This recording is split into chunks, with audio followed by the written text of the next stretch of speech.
nararamdaman na yung effect sa ekonomiya natin, ano? Dahil talaga naman pagka ang ginalaw mo ay presyo ng langis, malaki agad ang epekto niyan sa atin dito, no? At gaano ba kalaki ang posibleng epekto po nitong tensyon dyan sa Middle East, sa seguridad at sa ekonomiya natin dito sa ating bansa? Ay nararamdaman na yung effect sa ekonomiya natin, ano? Dahil talaga naman pagka ang ginalaw mo ay presyo ng langis, malaki agad ang epekto niyan sa atin dito, no?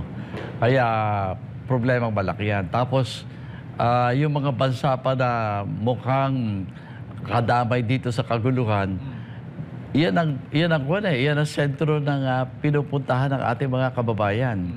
Kaya yung seguridad nila, tapos yung stability ng kanilang paghahanap buhay, ay may epektong malaki sa kanila yan. Kaya seryoso yan.